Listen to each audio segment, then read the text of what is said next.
반갑습니다. 여러분 수요 기도회 찬양 가운데 은혜 많이 받으셨습니까?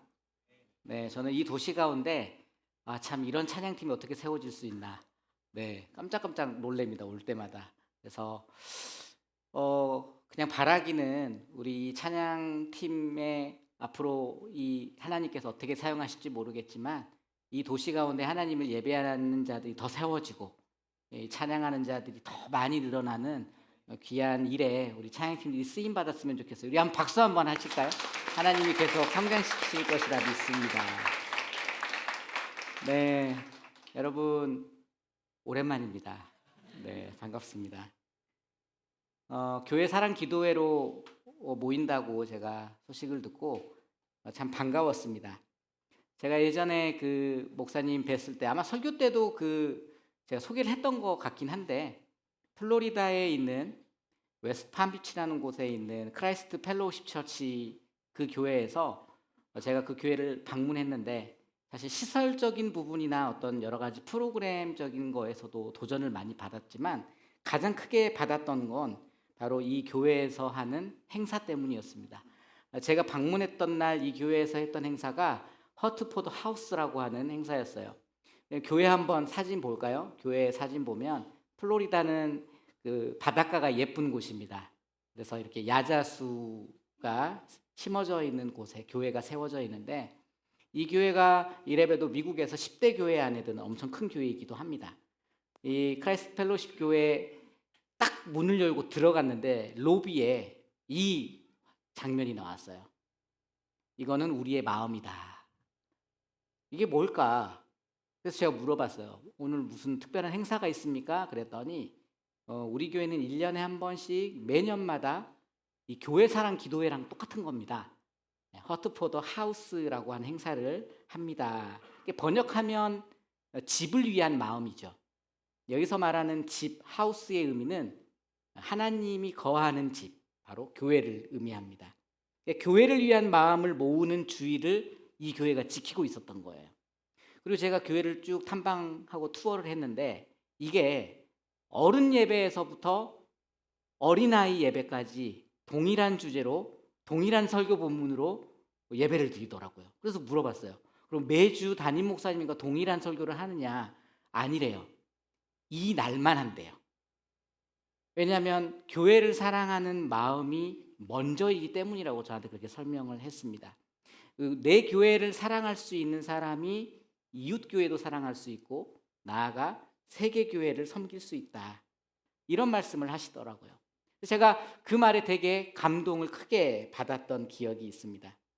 또 그들은 이렇게 이야기했습니다. 같이 한번 읽어볼까요? 시작. 헐트포더 하우스는 우리가 매년 참여하게 되는 특별한 헌금으로 우리는 정기적인 11조보다 11조와 헌금보다 더 많은 금액을 기부합니다. 기부해야 할 금액은 정해져 있지 않지만 우리가 종종 말하듯이 기부의 크기가 중요한 것이 아니라 희생의 크기입니다. 저는 여기에서 어떤 포인트에 좀 감동이 되었냐면 여기에 이제 헌금을 좀 강요하는 듯한 이야기로 처음 들릴 수 있지만 저는 이 희생의 크기에 좀 꽂혔어요, 사실은. 이분들이 원하는 건 모든 성도가 힘을 모아서 내 교회를 세워가겠다 다짐하는 어떤 헌신의 의미가 이 행사에 들어가 있다 이야기했기 때문입니다. 그래서 저는 귀국 후에 많은 교회들을 다니면서 특히 담임 목사님들과 대화할 때면 제가 이 프로그램을 꼭 말씀드립니다. 제가 가봤더니 다른 건 다 안 배워도 되는데 요건 한국교회가 배워야 됩니다. 그리고 제가 그 유기성 목사님 교회 선한목자교회에 갔더니 유기성 목사님 교회가 이걸 하더라고요. 1년에 한 차례씩. 유기성 목사님 처음 부임하셨을 때 교회 빚이 수백억이었대요. 거의 부도 직전에 있던 교회에 유기성 목사님 부임하셔서 이제 교회를 살려야 되니까 어쩔 수 없이 시작한 게 교회사랑 기도회입니다. 그런데 유기성 목사님 부임하시고 교회가 계속 성장해가지고 지금 메가처치가 됐지 않습니까? 메가처치가 됐는데도 이걸 하더라고요. 안 해도 되는데 왜 할까? 그게 되게 궁금했어요. 그래서 물어봤죠, 교역자에게. 유기성 목사님을 뵐 수는 없었습니다. 교역자에게 물어봤어요. 그랬더니 이 행사를 하는 이유는 우리가 지금은 빚을 갚을 수 있고 충분히 교회를 운영할 수 있는 여유가 있지만 이 행사들을 통해서 우리의 다음 세대들을 계속 세우기 원하기 때문이다. 그래서 이 헌금은 오로지 다 다음 세대를 위한 사역에 쓴대요. 다음 세대들을 위한 인프라를 새롭게 리뉴얼하고 또 탈북민 자녀들을 위한 학교, 대안학교가 있거든요. 그 학교를 운영하고 아무튼 그 다음 세대들을 위해서 이 헌금을 쓴다라는 이야기를 듣고 굉장히 제가 감동을 받았거든요. 그래서 담임 목사님들을 만나면 우리 한국교회가 다른 거 따라하기보다는 저는 먼저 우리 성도님들에게 내가 섬기는 교회가 나에게 어떤 의미인지, 그리고 내가 정말 이 교회를 위해 정말 기도하는 성도 한 사람 한 사람인지 고민해보는 시간을 갖는 게 좀 필요한 것 같습니다. 말씀을 드렸던 기억이 있는데 이 기도회를 또 시작하신다고 해서 제가 굉장히 반가웠습니다. 그래서 오늘 특별히 저를 이렇게 설교자로 불러주셨는데 제가 오늘 이 더 세움교회 교회 사랑 기도회를 통해서 바라는 게 한 가지 있다면 그건 다른 것이 아닙니다. 오늘 이 시간 여러분들이, 사실 저도 여기에 소속된 성도는 아니지 않습니까? 이 교회의 주인 되신 예수 그리스도와 함께 신앙생활 하시는 여러분들이 이 교회를 주님 앞에 올려드리고 마음을 다해서 더 기도하고 내가 이 교회를 위해 희생할 수 있는, 이거는 사실 물질적인 차원을 뛰어넘는 마음의 고백이거든요. 그래서 내가 이 교회를 위해서 희생하기로 결단하는 그런 시간이 되기를 축복합니다. 아멘. 우리가 매주 예배드리는 이 예배당만을 가리키는 게 교회는 아니죠. 교회라고 하는 거는 건물을 뛰어넘습니다. 우리가 지금 보이는 가시적인 이 공간에 모여 있지만 사실 코로나 시기에 여러분 모이지 못할 때도 있지 않았습니까? 그때 우리가 어디에서 모였어요? 온라인이라고 하는 공간에서 모였습니다. 그것 또한 교회입니다. 지금도 모르겠어요. 온라인으로 누군가 설교를 듣고 있다고 또 참여하고 있다면 그분도 이 교회에 함께 나와 있는 것과 동일합니다. 그렇죠? 그래서 우리가 이 가시적인 교회만을 가지고 이게 교회다 하기는 좀 부족합니다. 그러니까 교회를 말할 때는 보이지 않는 교회도 포함한다는 거예요. 그 보이지 않는 교회는 결국 성도 한 사람 한 사람 그 관계성에서부터 출발하거든요. 그래서 우리가 교회를 이루어 간다라는 것, 교회에 마음을 다한다는 것은 사실 관계성과도 굉장히 큰 의미를 가지고 있습니다. 그런 점에서 저는 오늘 세 가지를 여러분들에게 권면합니다. 첫 번째, 여러분 같이 한번 읽어볼까요? 시작. 먼저 교회를 위한 마음을 품으십시오. 왜냐하면 교회의 본질은 예수 그리스도이기 때문입니다. 여러분 얼마나 교회를 마음속 깊이 품고 살아가고 계십니까? 여러분들이 교회에서 예배를 드리고 다시 이 주중의 삶 가운데 나아갔을 때 여러분의 마음 가운데 교회가 얼마나 여러분의 마음 가운데 담겨 있습니까? 여러분의 생각 가운데 우리 교회를 얼마나 생각하고 있습니까? 사실 목사님께서 아침마다 묵상을 공유하지 않습니까? 참 그런 것들이 어떻게 보면 교회를 더 생각하게 하는 도구가 되는 거죠. 그런 것들이 있기 때문에 여러분들이 교회를 생각한다면 그것도 참 감사하지만 그게 없을 때에도 여러분들이 교회를 생각할 수 있습니까? 저는 그걸 물어보는 겁니다. 오늘 본문 말씀이 이렇게 말하고 있습니다. 에베소서 1장 22절 말씀 같이 한번 읽어볼까요? 시작. 또 만물을 그의 발 아래 복종하게 하시고 그를 만물 위에 교회의 머리로 삼으셨느니라. 여러분 오늘 본문에서 교회의 본질이 무엇인지, 즉 주인이 누구인지 우리에게 분명히 말하고 있습니다. 교회의 주인은 누구이다? 바로 예수 그리스도이다. 그래서 사실 교회는 어떤 교역자, 목회자의 것도 아니고 성도 한 사람 한 사람의 것도 아닙니다. 교회는요 시스템에 의해서 운영될 수 있는 것도 아니에요. 정부의 통제를 받아서 운영될 수 있는 어떤 시대 정신도 아닙니다. 교회라고 하는 건 예수님이 주인 되시고 머리 되시고 그분이 운영하시고 통치하시는 공동체입니다. 그러니까 이게 우리 마음 가운데 있는 것부터 출발해야 되는 거죠. 그래서 우리가 교회를 생각하는 마음이 있다라고 하는 건 교회의 머리 대신 예수 그리스도를 내가 얼마나 생각하고 있느냐와 같은 의미라고 할 수 있죠.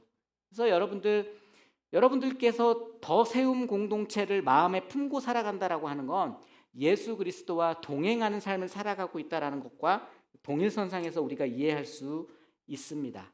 저는 여러분들이 매일매일의 삶 속에서 예수 그리스도를 묵상하는과 동시에 더 세움 공동체를 마음속에 품는 그런 분들이 되길 바라는 거예요. 여러분, 느헤미야에 대해서 잘 알고 있을 것입니다. 느헤미야에 대해서 많이 들어봤고 느헤미야가 어떤 인물인지 아실 거예요. 여러분, 구약 성경 느헤미야에 보면 이제 느헤미야 이야기가 쭉 나오지 않습니까? 느헤미야는 구약 시대의 바벨론 포로 시대, 그러니까 그 포로로 잡혀간 이후에 어떻게 보면 왕의 술 맡은 관원으로 일하고 있는 공직자였어요. 그런데 그가 페르시아 궁정에서 벼슬살이를 하고 있던 유대인이었는데 그에게 자기의 조상의 나라에서 어떤 일이 벌어졌는가 들려옵니다. 성벽이 무너지고 여러 가지 어려움 속에서 나라가 지금 무너졌다, 이런 소식을 듣는 거예요. 그때 그의 마음이 무너져 내립니다. 왜요?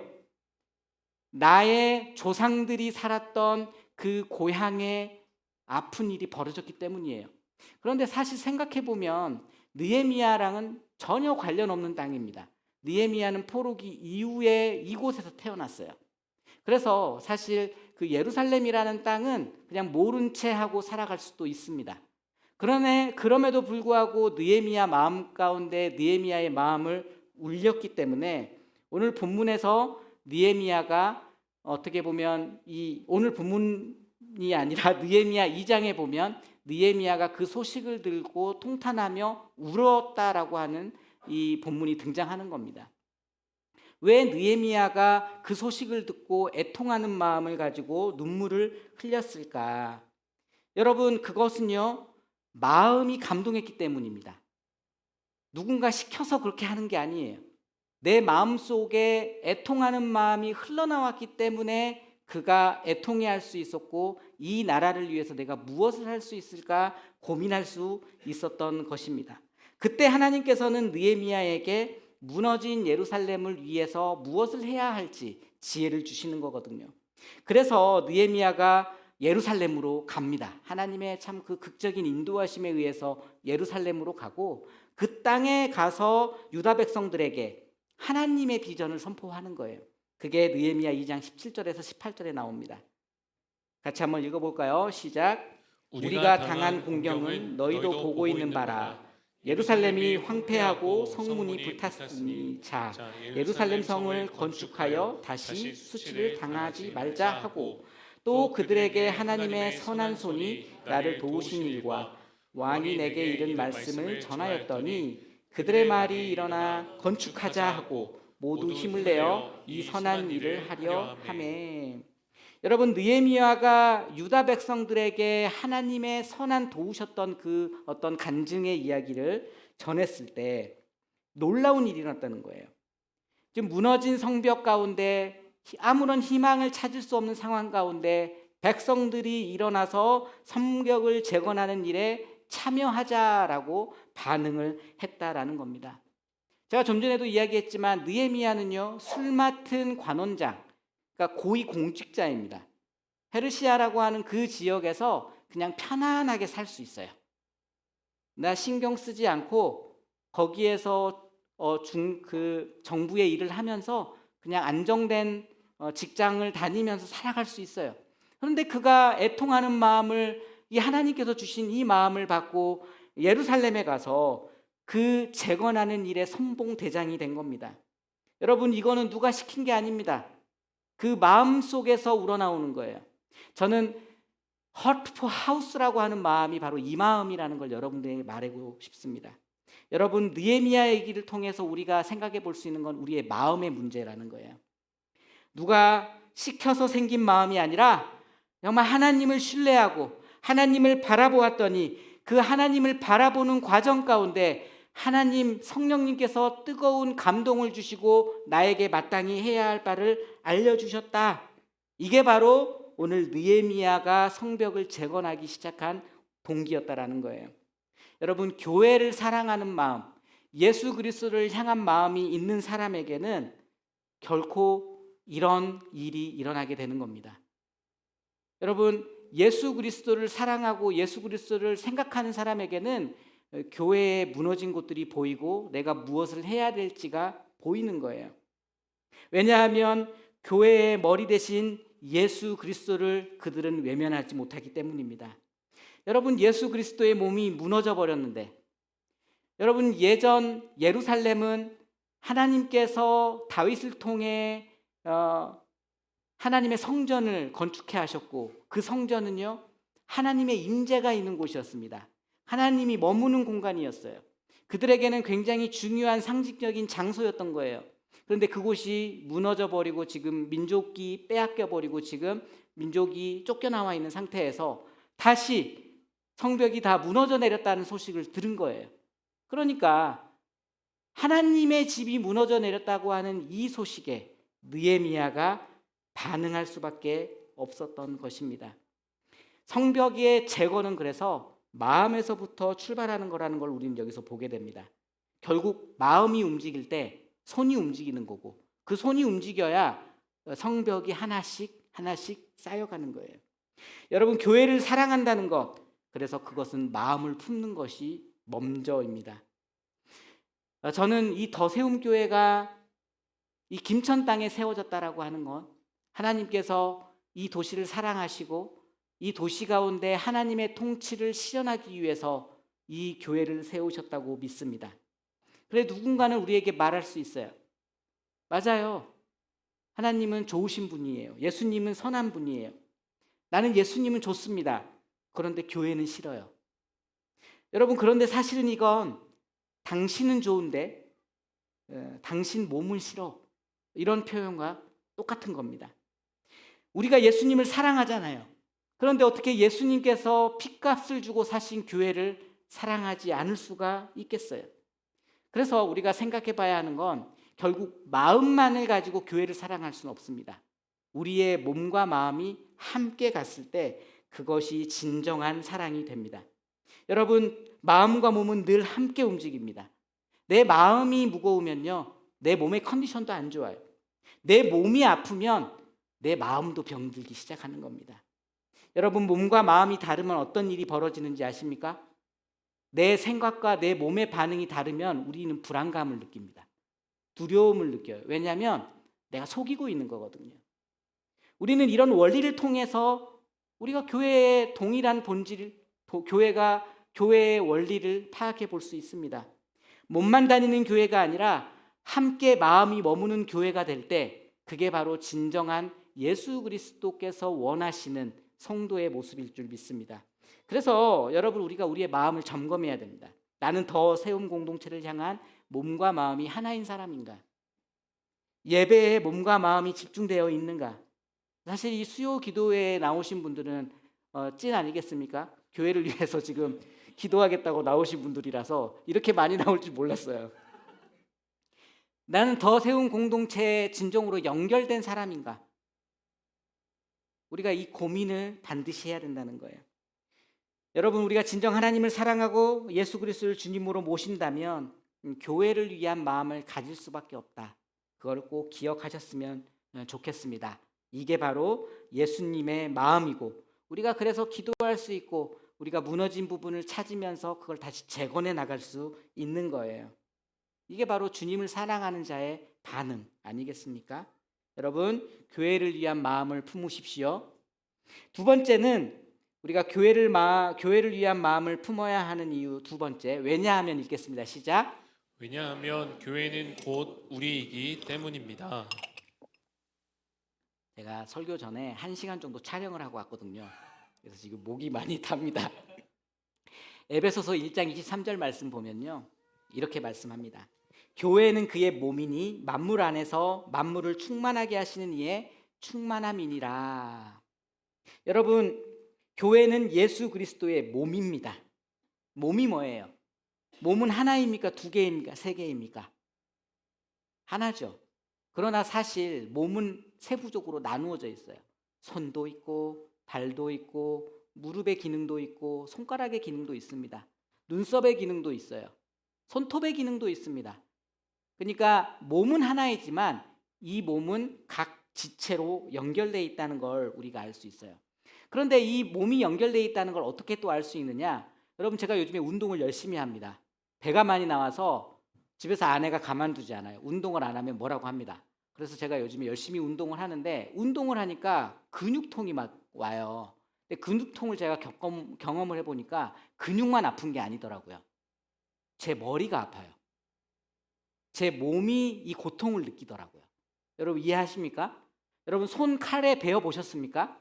저는 초등학교 6학년 때 어버이날 때 부모님 제가 고기를 구워 드리려고, 예, 정육점에 가서 소고기를 사와서 그걸 냉동실에 얼렸어요. 그리고 나서 어버이날에 그거를 꺼내서 제가 그걸 썰다가,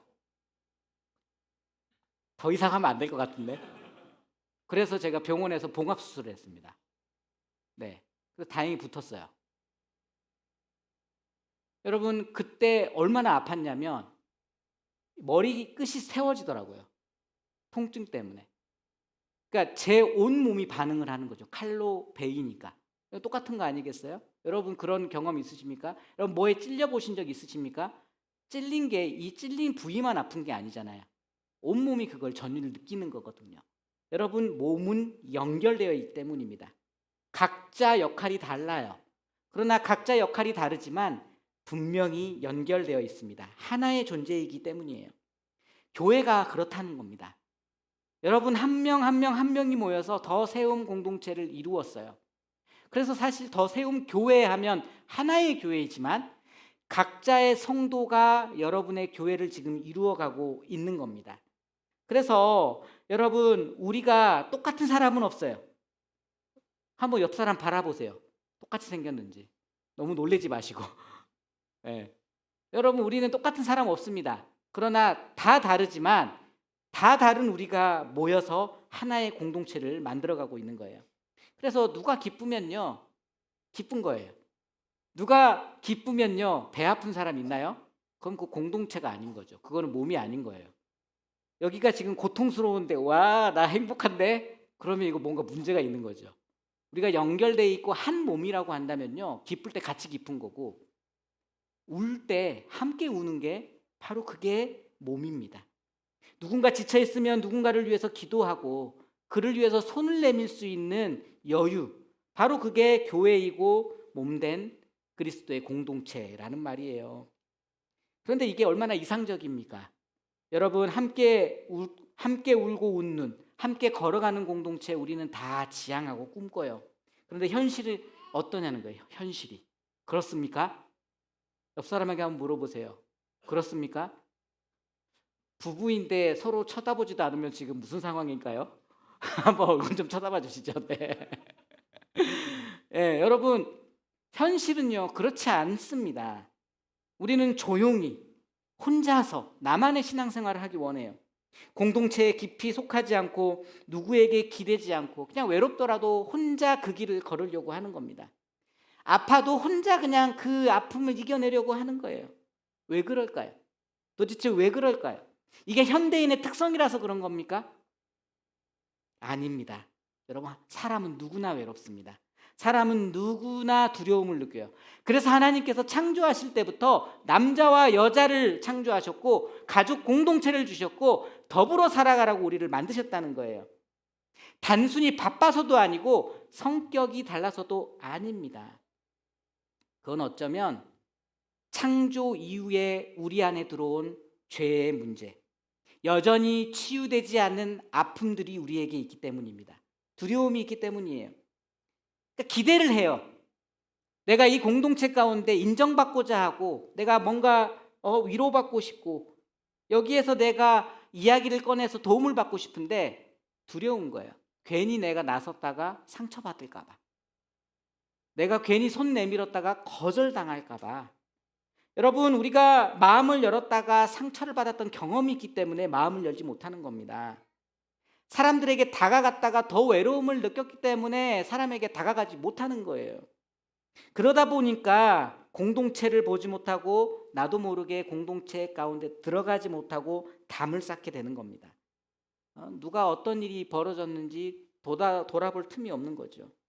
어쩌면 요즘 시대를 살아가는 우리가 이 하나님의 창조의 원리를 잃어버린 채 교회로 살아가고 있지는 않은지 되돌아보게 됩니다. 서로의 사정은 알지 못한 채 그냥 나 사는 거에 바빠서 지금 내가 버티는 것조차 너무 힘들어서 두려움 속에서 공동체에 들어와 있는 건 아닌지 돌아보는 거예요.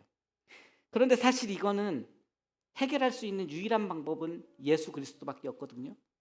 예수 그리스도의 안에서 우리의 내면의 문제를 해결받을 수 있지 않습니까? 근데 그 예수 그리스도가 뭐냐 이거예요. 그게 바로 교회 공동체거든요. 결국 우리가 교회 공동체 안으로 나와야 사실 근본적인 원인을 해결받을 수 있는 겁니다. 그러니까 나는 두려워서 못 나아가지만 사실 이게 온전한 교회 공동체로서의 기능을 발휘한다면 결국 나와야 여러분들이 치유되고 회복될 수 있다라는 거예요. 그래서 하나님께서 우리를 향해 과연 뭐라고 말씀하실까? 여러분, 너는 내 사랑하는 자녀야. 너는 내 지체야. 너는 혼자가 아니야. 나와 함께 하자. 우리 하나님 이렇게 말씀하시지 않겠냐는 거예요. 교회가 결코 혼자 설 수 없습니다. 내가 빠지면 괜찮겠지? 아니에요. 그 자리가 허전해집니다. 누군가는 공백을 느끼고요. 아파한다는 거예요. 근데 빠진 나만 그걸 몰라. 그래서 교회를 위한 사랑은 그리스도를 위한 첫 번째 사랑, 예수 그리스도를 마음에 품는 것이 출발이지만 사실은 여기에 모인 한 명 한 명 한 명 한 명을 돌보고 사랑하는 겁니다. 서로 다른 우리가 함께 공동체를 이루고 하나를 이루어가는 과정, 사실 이게 어렵거든요. 근데 이걸 만들어가는 교회가 건강한 교회이고 예수 그리스도께서 원하는 정말 교회다운 교회입니다. 여러분 탈무드 예화 가운데 긴 숟가락 예화가 있어요. 이게 뭐냐면 한 사람이 하나님께 질문합니다. 천국과 지옥은 어떻게 다릅니까? 그러니까 하나님께서 그 사람을 데리고 먼저 지옥에 가셔요. 지옥에 갔는데 큰 식탁이 있습니다. 먹을 게 놓여 있어요. 그리고 길다란 숟가락이 있습니다. 그런데 먹을 게 있는데 지옥에 있는 사람들이 어느 누구도 먹지 못하고 굶어서 죽어 있는 거예요. 이해하십니까? 숟가락이 너무 기니까 못 먹는 거예요. 빨리 먹어야 되는데 그러다가 죽어버렸어요. 천국으로 다시 데려갑니다. 상황은 똑같아요. 긴 테이블에 음식이 놓여 있고 긴 숟가락이 있습니다.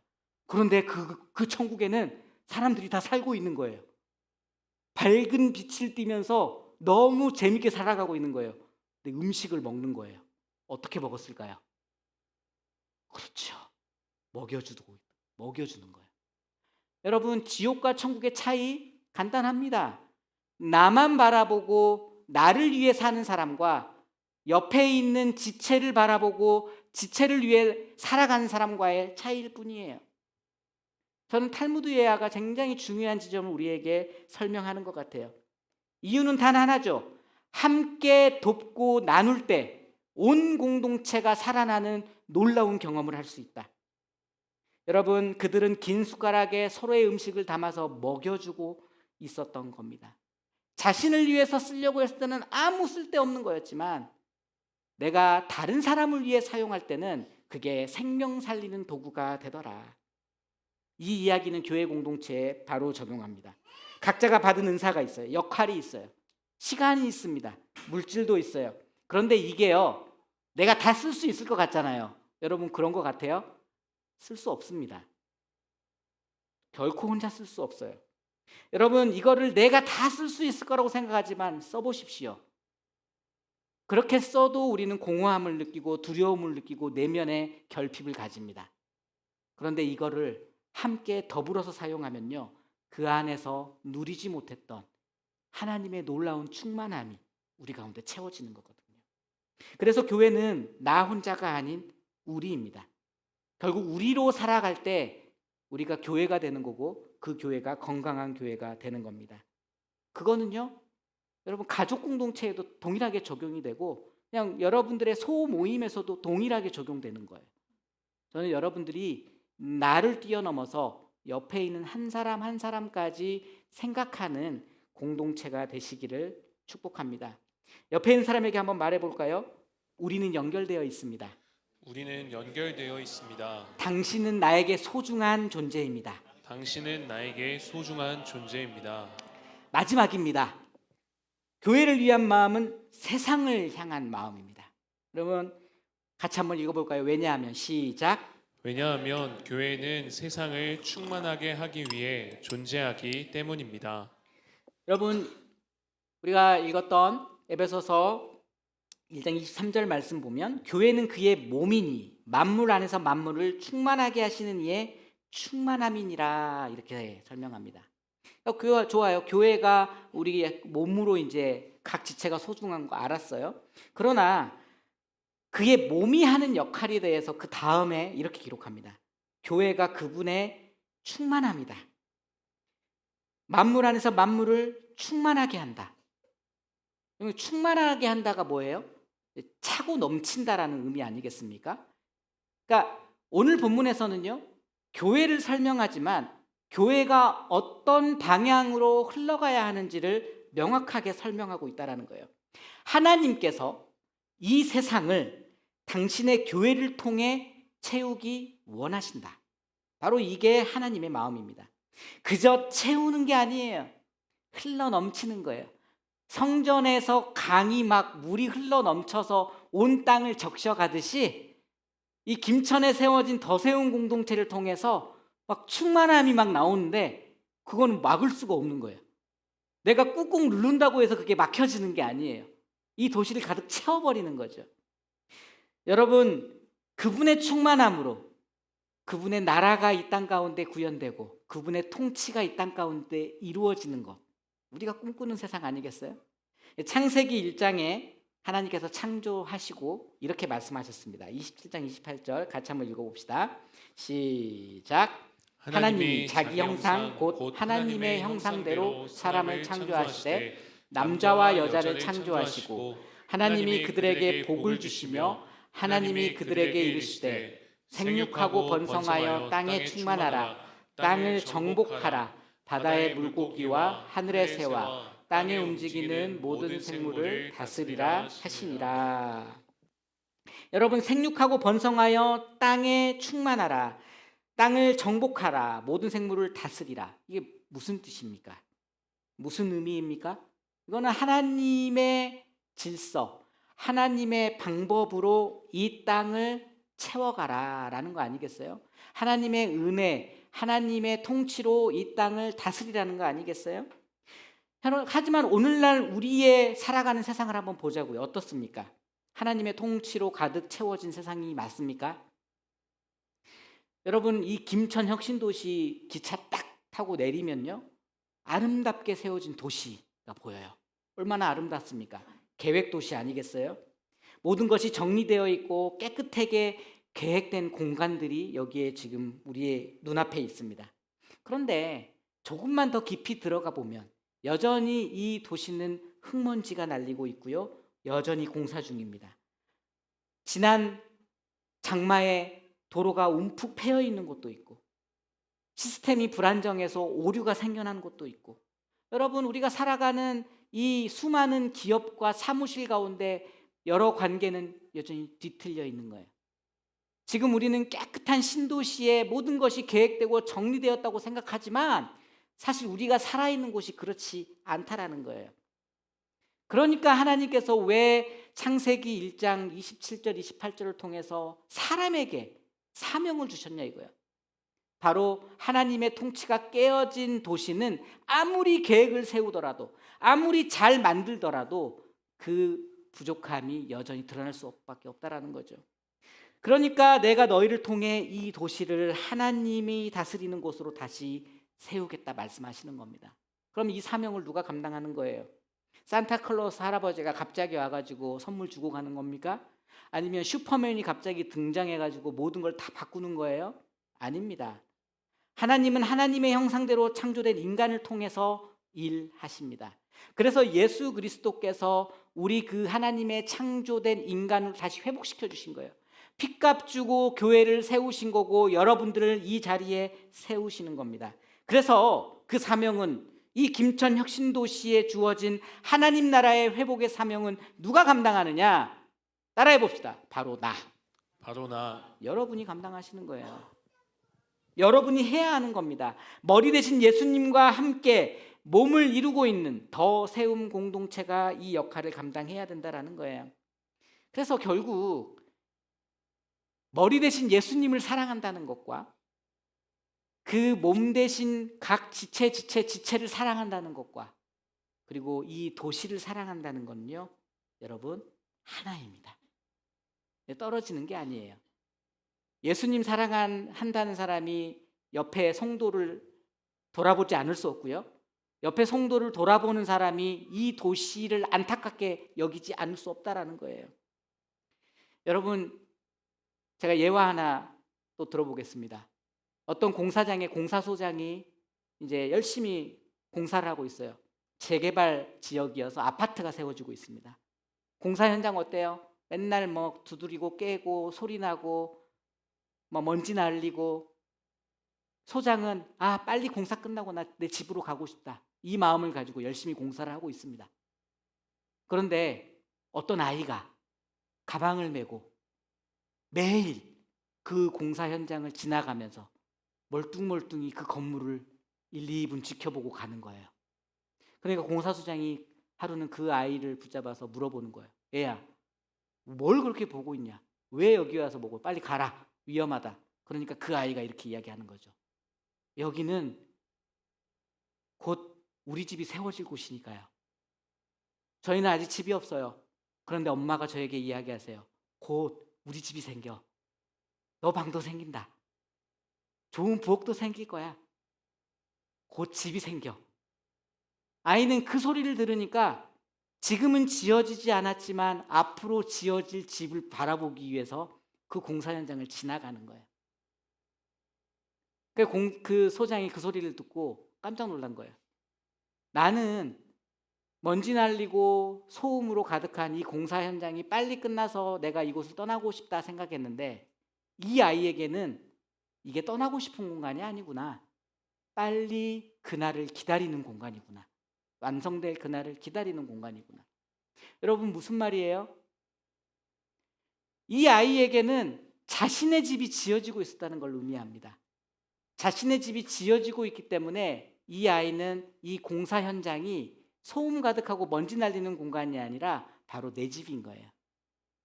여러분들 중에 지금 더세움교회가 지어지고 있는데 더세움교회 공사 현장에 이렇게 지나가십니까? 우리 목사님은 매일 가신다고 이야기하셨거든요. 여러분, 왜 매일 갈까요? 저도 오늘 갔다 왔습니다. 공사 현장에. 이 뼈대가 벌써 세워졌더라고요. 여러분, 내일 가도 그 뼈대 그대로 있어요. 내일 모레 가도 그대로 있습니다. 일주일 뒤에 아마 그대로 있을 거예요. 그런데 왜 갑니까? 왜 가요? 그곳이 바로 우리가 거할 우리의 집이기 때문에 그런 거 아니겠어요? 여러분, 세상을 변화시킨다라고 했을 때 우리가 그 세상을 향한 마음을 품고 살아간다고 했을 때 그 세상을 외면할 수 있겠습니까? 그렇죠? 그러니까 여러분들이 하나님의 충만함으로 세상을 변화시키며 나아간다라고 했을 때 더 세움교회의 일원으로서 여러분, 그 길을 쉽게 지나칠 수 없는 거예요. 그 도시의 어려움을 그냥 지나칠 수 없는 겁니다. 그곳 가운데 여러분들의 간절함이 담겨 있기 때문이에요. 여러분, 그런 점에서 저는 지금 늘 먼지가 날리고 있고 소음이 가득하고 무언가 완성되어 가는 느낌이 들고 정말 보이지 않지만, 그러니까 이 땅이 여전히 하나님의 통치가 언제 있을까 뭐 그런 생각이 들 수 있지만 앞으로 이 교회를 통해 이 도시가 변할 거거든요. 아멘. 여러분들이 그걸 보셔야 된다는 거예요. 그러니까 지금은 변화가 없어요. 그게 맞아요. 그런데 그게 내일이 아닌 게 아니고 지금도 나를 통해서 일하시는, 공사하시는 하나님의 손길이라는 거예요. 그래서 이 더 세움 공동체 안에 그 마음이 있어야 돼요. 여러분, 저는 사실 제가 너무 반갑기는 하죠. 근데 정통용 목사님과 동일한 마음으로 제가 그 건축 현장에 가는 사람은 아니지 않습니까? 왜요? 저는 더 세움 공동체에 소속된 일원이 아니기 때문에 그래요. 더 세움 공동체에 소속된 일원은 다르다는 거예요. 그 교회 가는 것도, 바라보는 것도, 이 도시를 바라보는 것도 그렇습니다. 그래서 이곳이 내 교회고 이 교회를 통해 김천 혁신도의 도시가 하나님의 생명력을 가진 도시, 하나님의 질서를 갖춘 도시, 하나님의 은혜로 흐르는 도시로 변화할 것을 믿는 여러분, 바로 더 세움 공동체 구성원이 되기를 축복합니다. 이것이 교회에 대한 마음이 있다는 어떤 우리의 강력한 증거가 아니겠어요? 사랑하는 여러분, 이제 말씀을 마칩니다. 오늘 이 말씀 앞에서 여러분들의 마음 가운데 마음에 한번 손을 한번 얹어 보시죠. 허트포드 하우스가 여러분들 마음 가운데 있길 바랍니다.